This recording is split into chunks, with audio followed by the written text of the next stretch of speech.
Et salut la famille. Tout à l'heure, j'ai fait un live en direct du lieu du drame d'Imbankole, Yaoundé, où il y a eu les morts. Je vois d'autres influenceurs, ils viennent poster là. Oh, catastrophe naturelle en Bankolo. Il n'y a pas eu de catastrophe naturelle en Bankolo. Rien de naturel s'est passé en Bankolo. Le mur, il y avait un mur qui soutenait le lac qui était au sommet de la colline, de la montagne là. Le mur a été conçu par des Allemands. Ça y a fait presque, je dis même 100 ans là, c'est petit. Plus de 100 ans. Rien n'a jamais touché le mur a toujours été solide. Jusqu'à ce qu'un monsieur qui se dit boss, parce que c'est comme ça qu'on l'appelle dans le quartier, il vient acheter un terrain à côté du mur. Maintenant, il construit la maison, il part boucher les trous de respiration que les Allemands ont laissés pour échapper l'eau. Donc, ça calait l'eau en même temps, ça fait laisser aussi l'eau respirer. Donc, déjà, l'eau monte jusqu'à un niveau, les fuites là, les trous là, ça fait fuir l'eau et ça maintient, ça stabilise le niveau d'eau. Le monsieur vient boucher, je vous assure que le gros cœur existe. Il bouche tous les trous, il me balance ces poissons là, il a fait de ça, c'était devenu son étang. Il élevait les poissons là, tranquillement, sans savoir, sans chercher à savoir si l'eau respire ou pas. Et sur le lac, il y a une chute d'eau.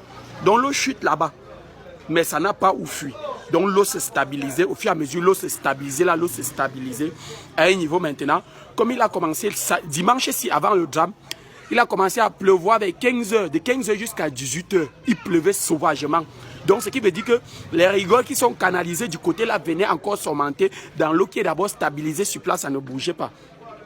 C'est donc comme ça que, au fur et à mesure que ça poussait, le mur maintenant n'a pas pu supporter, le mur a explosé maintenant. C'est tout le lac qui s'est vidé comme ça, venu porter les gens dans leur maison. Et vous parlez de 13 morts, c'est 26 morts, il n'y a pas 26 morts. La même nuit, le même soir, quand je suis arrivé là-bas, on a enlevé 100 corps. Quand j'ai quitté, les gars tiraient encore les débris, les décombres pour enlever encore d'autres corps. Mais il y avait encore d'autres corps au sol. Donc, c'est on vous paye, vous venez parler de catastrophe naturelle. Il n'y a pas eu de catastrophe naturelle. C'est un individu qui allait boucher un lac, mettre ces poissons-là sans tenir compte que les gens vivent en bas et que le lac doit respirer. Donc, quand on vous paye souvent de venir raconter, venez raconter, vous quittez, que de rester là, fait comme si vous avez trop pitié des familles qui ont été touchées. Il y avait l'anniversaire sur place. Rien que dans la maison de l'anniversaire, il ne pouvait pas manquer moins de 45 personnes. Tous les 45 personnes, il n'a récupéré personne. C'est le petit qu'on fêtait son anniversaire, on l'a envoyé en route acheter le pain à la boutique. Il entre à la boutique, il ressort, il ne voit plus que le quartier a disparu. Le lac du monsieur là a ramassé tout le quartier. Donc c'est de parler. On parle de catastrophe naturelle quand c'est quelque chose, que c'est la nature ou bien que l'autre ceci là. C'est quelqu'un qui est venu faire l'aquarium sur la tête des gens. Il vient comme ça, il y a les maisons en bas, il part au sommet, il fait l'aquarium. Son lac pour élever ses poissons. Après le lac lâche, ça tue les gens en bas. Donc on ne dit plus que c'est une catastrophe naturelle ou bien l'endroit a été accidenté, jamais de la vie.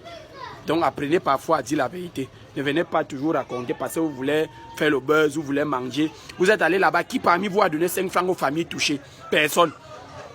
Personne parmi vous n'est même allé là-bas. Vous avez vu que les statuts WhatsApp, vous commencez à poster les choses qui n'ont pas de sens. Catastrophe naturelle. Quelle catastrophe naturelle? Cherchez le monsieur qui a bouché le trou de respiration du lac pour mettre ses poissons. C'est lui qui a tué les gens. Ce n'est jamais naturellement ce qui s'est passé là-bas. Ce n'est pas une catastrophe naturelle. Merci.